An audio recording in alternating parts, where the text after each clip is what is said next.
विधानसभा निवडणुकीआधी दोन माणसं भेटायला आली तेव्हा ते 160 जागा जिंकून देण्याची गॅरंटी देत होते। नागपुरात शरद पवारांचा मोठा गौप्यस्फोट।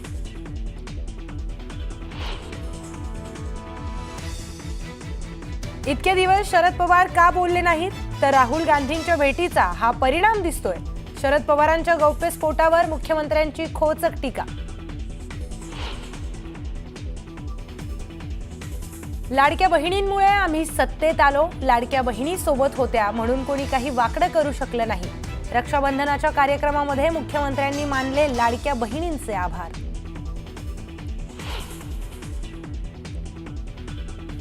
पालिका निवडणुकीसाठी अद्याप कुठलीही आघाडी निर्माण झालेली नाही, तर त्या क्षेत्रात स्थानिक आघाड्या होतात।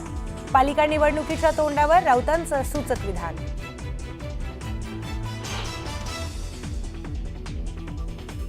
मुंबई महापालिकेबाबत राज आणि उद्धव ठाकरे स्वतंत्र भूमिका घेण्यास समर्थ, तर ठाकरे बंधू एकत्र येण्याबाबत इंडिया आघाडीमध्ये आक्षेप नाही, संजय राऊतांचं विधान।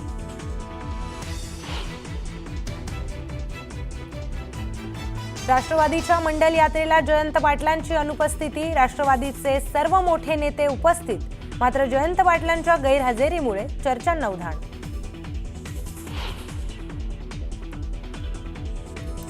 शिवसेना उबाठाचे आमदार सुनील शिंदेंच्या मुलावर महिलेच्या तक्रारीवरून गुन्हा दाखल। कालच्या वरळीतल्या राड्यादरम्यान सिद्धेश शिंदेंनी धक्का मारल्याचा महिलेचा आरोप। प्रफुल्ल लोढांकडे महाजनांच्या अनेक शिड्या, तर मला जोडे मारण्याऐवजी लोढा आणि महाजनांना जोडे मारा। भाजपच्या आंदोलनावरून खडसेंचा हल्लाबोल। मुंबईत ठाकरे बंधूंचं रक्षाबंधन उत्साहात, मातोश्रीवर सुषमा अंधारेंनी उद्धव ठाकरेंना बांधली राखी, तर शिवतीर्थावर राज ठाकरेंना मोठ्या बहिणीने राखी बांधली।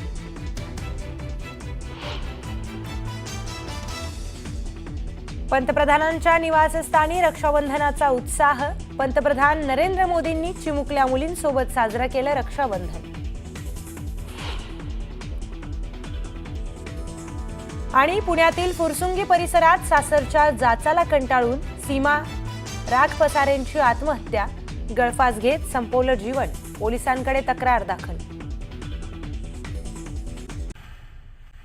आता बघूया दिवसभरातल्या आतापर्यंतच्या महत्त्वाच्या बातम्यांचा वेगवान आढावा। विधानसभा निवडणुकीआधी दोन माणसं भेटल्याची माहिती शरद पवारांनी दिली आहे। त्या दोघांनी 160 जागा जिंकून देण्याची गॅरंटी दिल्याचा मोठा गौप्यस्फोट पवारांनी केला, त्यामुळे राजकीय चर्चांना उधाण आलं।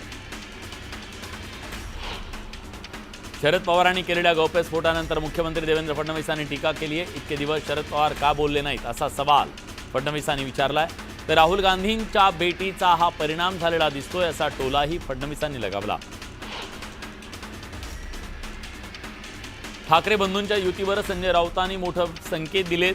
पालिकेसाठी अजून कुठली आघाडी निर्माण झालेली नाही, त्या क्षेत्रातल्या स्थानिक आघाड्या होतात, मात्र मुंबईबद्दल राज आणि उद्धव स्वतंत्र भूमिका घ्यायला समर्थ आहेत। ठाकरे बंधू एकत्र येण्याबद्दल इंडिया आघाडीत आक्षेप नाही असं खासदार संजय राऊत म्हणाले। ठाकरेंच्या फोटोवरून विनाकारण राजकारण केलं जात आहे, ठाकरे मागे बसले हा चर्चेचा विषय कसा होऊ शकतो असा सवाल शरद पवारांनी विचारला। प्रेझेंटेशन सुरू होतं म्हणून ठाकरे मागे बसले असं पवार म्हणाले। राहुल गांधींच्या आरोपांबाबत सखोल चौकशी व्हावी, त्यांच्या आरोपांवर आयोगाकडून उत्तर हवं, भाजपकडून नको अशी मागणी शरद पवारांनी केली। राहुल गांधींकडून आयोगानं शपथपत्र मागणं अयोग्य आहे असंही पवार म्हणाले। निवडणूक आयोग सुप्रीम कोर्टाच्या आड लपून राहू शकत नसल्याचं वक्तव्य विजय वडेट्टीवारांनी केलं। निवडणूक आयोगानं मागितलेली माहिती का दिली नाही, वेबसाईटवरून माहिती का काढली असा सवाल वडेट्टीवारांनी विचारला। स्थानिक स्वराज्य संस्थांबद्दल अजून चर्चा झालेली नाहीये। ठाकरे बंधूंच्या युतीवर एकवाक्यता कशी करता येईल अशी चर्चा करू अशी माहिती शरद पवारांनी दिली। जळगावच्या मुक्ताईनगरमध्ये एकनाथ खडसेंविरोधात आंदोलन करण्यात आलं। रुपाली चाकणकरांबाबत केलेल्या वक्तव्याचा यावेळी आंदोलकांनी निषेध केला। दरम्यान खडसेंच्या फोटोवर जोडे मारण्यात आले। गिरीश महाजनांच्या अनेक चिड्या, प्रफुल्ल लोढांकडे असल्याचा दावा एकनाथ खडसेंनी केला. तर माझ्या विरोधात आंदोलन करण्यापेक्षा महाजन आणि लोढांविरोधात आंदोलन करा अशी टीका खडसेंनी विरोधकांवर केली. बोगस मतदारांच्या आरोपांवरून विखे थोरात आमने-सामने आले. कर्नाटकचं काँग्रेस सरकार बोगस मतदारामुळे आलं का? काँग्रेसला लोकसभेच्या जागा बोगस मतदारांना मिळाल्या का, असा सवाल राधाकृष्ण विखे पाटलांनी विचारला. जळगावच्या पाचोऱ्यात भाजपच्या कार्यकर्त्यांनी आमदार एकनाथ खडसेंच्या प्रतिमेला जोडे मारून जाहीर निषेध आंदोलन केलं. रुपाली चाकणकरांनी केलेल्या गंभीर खुलास्यानंतरही खडसे आपल्या जावयाचं समर्थन करून महिलांच्या अस्मितेचा अपमान करतायत असा आरोप भाजपने केला. संगमनेरमध्ये काँग्रेसचे नेते बाळासाहेब थोरातांनी रक्षाबंधन सण साजरा केला. त्यांनी दुर्गा तांबेंच्या निवासस्थानी जाऊन रक्षाबंधन सण साजरा केला. यावेळी दुर्गा तांबेंनी थोरातांना औक्षण केलं आणि राखी बांधली. सुषमा अंधारेंनी मातोश्रीवर जात उद्धव ठाकरेंना राखी बांधली. सुषमा अंधारेंनी उद्धव ठाकरेंचं औक्षण केलं. राष्ट्रवादी काँग्रेसचे अध्यक्ष शरद पवार यांना महिला कार्यकर्त्यांनी राखी बांधून रक्षाबंधन साजरं केलं. महिलांचं रक्षण करण्यासाठी पवार सदैव उभे राहतात अशी भावना महिला कार्यकर्त्यांनी व्यक्त केली. माढाचे आमदार अभिजित पाटलांनी रक्षाबंधन सण साजरा केला. त्यांनी त्यांच्या बहिणीला राखी त्यांच्याकडून बांधून घेत सण साजरा केला. दरम्यान त्यांचं संपूर्ण कुटुंब यावेळी उपस्थित होतं. अंबादास दानवेंनी निवासस्थानी राखी पौर्णिमा सण साजरा केला. दोन बहिणींनी राखी बांधून त्यांचं औक्षण करत रक्षाबंधनाच्या शुभेच्छा दिल्या. भाजप आमदार सुरेश धस यांच्या निवासस्थानी रक्षाबंधन सोहळा पार पडला. मतदारसंघातल्या शेकडो महिलांनी सुरेश धस यांना राखी बांधली. उपस्थित महिलांना साडी चोळी अल्प उपहार देऊन त्यांचा सन्मान करण्यात आला. पुण्यात मंत्री मुरलीधर मोहोळ यांनी त्यांच्या निवासस्थानी रक्षाबंधन सण साजरा केला. दरवर्षीप्रमाणे त्यांनी यंदाही परंपरेप्रमाणे बहिणीला माहेरची साडी ओवाळणी टाकत हा सण साजरा केला. आमदार गोपीचंद पडळकरांनी रक्षाबंधन सण साजरा केला. पडळकर वाडीमध्ये आमदार गोपीचंद पडळकर यांनी त्यांच्या बहिणींकडून राखी बांधली. पारंपरिक पद्धतीनं औक्षण करत सण साजरा करण्यात आला. पाणी पुरवठा आणि स्वच्छता मंत्री गुलाबराव पाटील यांनी निवासस्थानी रक्षाबंधन साजरं केलं. गुलाबराव पाटील यांची नाशिक इथल्या बहीण लताबाई पाटील यांनी रक्षाबंधनाच्या निमित्तानं माहेरी येत भाऊ गुलाबराव पाटलांना राखी बांधून रक्षाबंधन साजरं केलं. अमरावती जिल्ह्याचे काँग्रेसचे खासदार बळवंत वानखेडे आणि काँग्रेसच्या नेत्या यशोमती ठाकूर यांनी आगळ्यावेगळ्या पद्धतीनं रक्षाबंधन सोहळा साजरा केला. बळवंत वानखेडेंनी यशोमती ठाकूर यांना संविधानाची प्रस्ताविका भेट म्हणून दिली. पंकज भोयर यांनी आदिवासी बहिणींकडून राखी बांधून घेतली. लोकांसाठी ते मंत्री असतील, माझ्यासाठी भाऊ आहेत, अशी प्रतिक्रिया रक्षा कुंजाम यांनी दिली.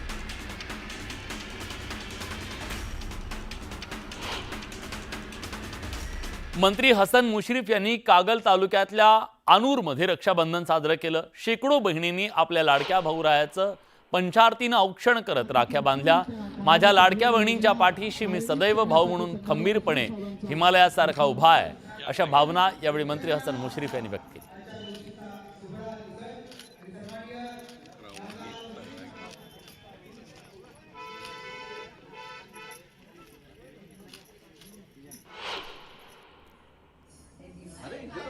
काँग्रेसचे नेते विजय वडेट्टीवार यांनी आपल्या परिवारासोबत रक्षाबंधन साजरं केलं. आपल्या मुलींकडून त्यांनी राखी बांधून घेतली.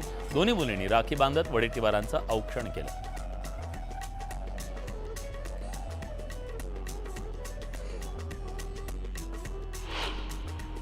भाजपचे ज्येष्ठ नेते भागवत कराड यांच्या निवासस्थानी रक्षाबंधनाचा सण उत्साहात साजरा करण्यात आला. भागवत कराड यांच्या दोन्ही बहिणींनी राखी बांधून भावाच्या दीर्घायुष्यासाठी प्रार्थना केली.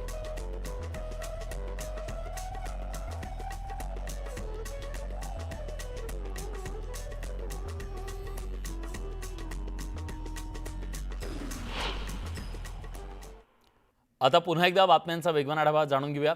साताऱ्याच्या वाई तालुक्यातल्या महिलांनी रक्षाबंधनानिमित्त फडणवीसांना रक्तानं पत्र लिहिलं. 1,500 रुपये देण्याऐवजी अवैध अशा प्रकारच्या क्रशर्स बंद करून देण्याची मागणी केली.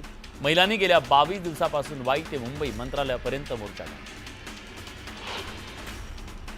अहिल्यानगरच्या जोगेश्वरी आखाडामध्ये 104 वर्षीय भावाला 100 वर्षाच्या बहिणीनं राखी बांधत सण साजरा केला। या दोघांनीही वयाची 100 पार केली असली तरी त्यांच्यातले भावा बहिणीचं प्रेम आजही तितकंच घट्ट आहे। सध्या सोशल मीडियावर या दोघांचे फोटो व्हायरल होत आहेत। पुण्याचे पोलीस आयुक्त अमितेश कुमार यांनी रक्षाबंधन सण साजरा केला। येरवडा मनोरुग्ण रुग्णालयात रक्षाबंधन सण साजरा करण्यात आला। मानसिक आजारातून सावरत असलेल्या महिलांनी दरवर्षी रक्षाबंधन हा सण साजरा केला जातो। आगरीपाडा पोलीस ठाण्यात रक्षाबंधन सण साजरा करण्यात आला। The central school for the डेफ या शाळेतील विद्यार्थ्यांनी पोलिसांना राखी बांधून सण साजरा केला।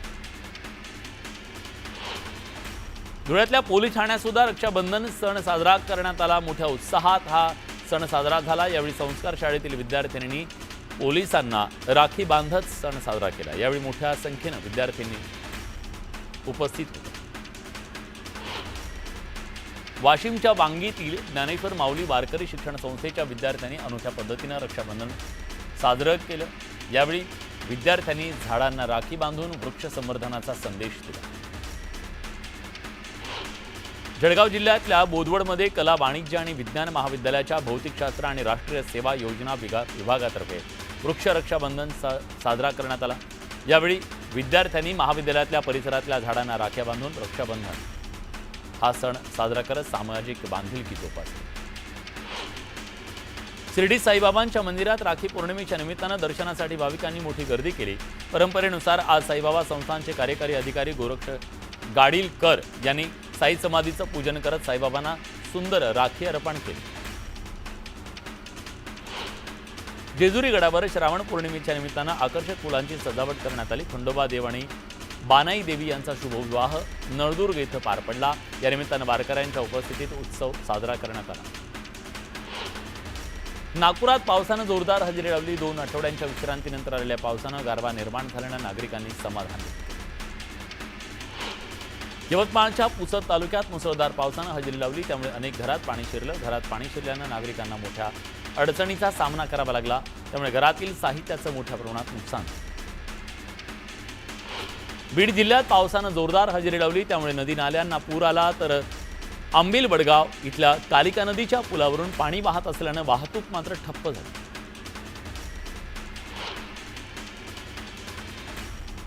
अकोल्याच्या अकोट तालुक्यातल्या पुंडा इथं जोरदार पाऊस कोसळला। पावसानं पिकांचं अतोनात नुकसान झालं। परिसरातल्या काही लहान मोठी नदी नाले दुथडी भरून वाहतात।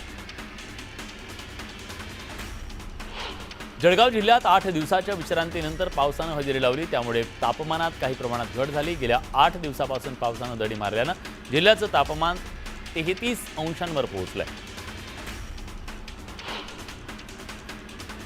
मुंबई पुणे महामार्गावर वाहतूक कोंडी झाली। वाहनांच्या लांबच लांब रांगा लागल्या। त्यामुळे प्रवाशांना नाहक मनस्ताप सहन करावा लागला। गोंदिया जिल्ह्याच्या वडेगाव इथल्या महिलांनी पिण्याच्या पाण्यासाठी पंचायत समितीच्या आमसभेत घागर मोर्चा काढला। नागरिकांच्या नळाला अजून पाणी येत नाहीये। जलजीवन मिशन योजनेचा काय उपयोग आहे असा सवाल महिलांनी विचारला। गोंदिया जिल्ह्यात ओबीसी विद्यार्थ्यांना महाज्योती योजनेतील निधी मिळत नसल्याचा आरोप करण्यात आला। गेल्या 4 महिन्यापासून भोजन आणि निर्वाह भत्ता मिळाला नसल्यानं विद्यार्थ्यांना अडचणी येत आहेत। तातडीनं भत्ता जमा करण्याची मागणी विद्यार्थ्यांनी केली। रत्नागिरीच्या देवरुख पंचायत समितीच्या इमारतीला मोठमोठे तडे गेल्यानं हॉलमध्ये मोठ्या प्रमाणात पाणी साचलं। त्यामुळे कागदपत्र पाण्यात भिजल्याची भीती व्यक्त करण्यात आली आहे। दरम्यान ठेकेदाराच्या कामावर प्रश्नचिन्ह निर्माण झाले।